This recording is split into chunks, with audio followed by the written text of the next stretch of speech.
In this training video, we will discuss how to add a payment method to your tournament. This is a newer feature for our tournament software and is required to get your tournament live. A valid payment method must be on file, as your tournament will be automatically charged either when it is completed and locked, or when the outstanding balance exceeds $250. Please note that if you choose to use Stripe, player service fees are paid directly to us. As a result, most tournaments using Stripe typically do not reach the $250 balance threshold. However, if you choose not to use Stripe and instead collect service fees independently, those fees will accumulate and your card on file will be charged once the $250 threshold is met. For this reason, we strongly recommend using Stripe or the Pickleball.com escrow service to ensure fees are transferred directly to us in real time, minimizing the charges. Let's review a recent tournament example to illustrate the service fees.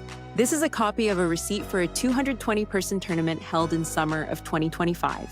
As you can see, the $25 setup fee was charged and paid once the tournament setup was completed.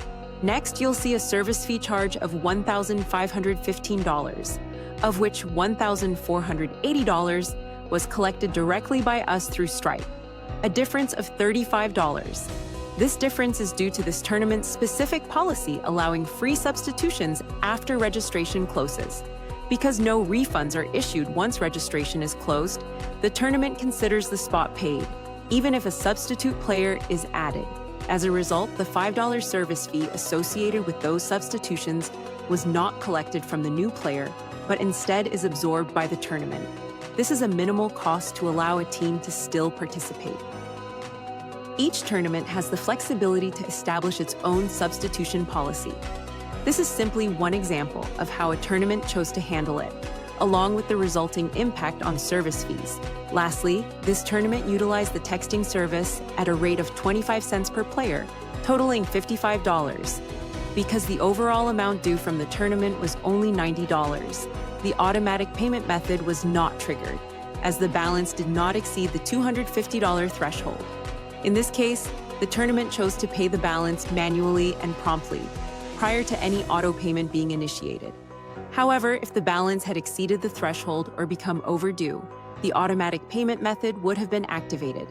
We'll cover how to monitor your tournament's balance in the final video of this series, which walks through the last steps for going live and using your tournament dashboard effectively. Now that we've reviewed what the payment method will cover, let's go ahead and get one set up. Click Add Payment Method. Click Add Payment Method again on this screen. Next, decide if you're using a bank account with a direct ACH connection or a credit card. This is what the screen looks like for ACH connection. Just fill in the needed information and click Save at the bottom. For our example though, we will be using the credit card option. Add in the needed information and click Save at the bottom. Next, go back to Add Payment Method on the upper left. Make sure you find the Attach button to attach the card to your tournament. Once that is all set, click on the Back button to be brought back to your tournament setup. The payment method will be attached to your tournament. If you need to edit it at any time, you can do that by clicking Change Payment Method. Make sure to set the new payment method being used as default first, prior to attempting to delete the original payment method. Click Save and Proceed Next at the top once completed.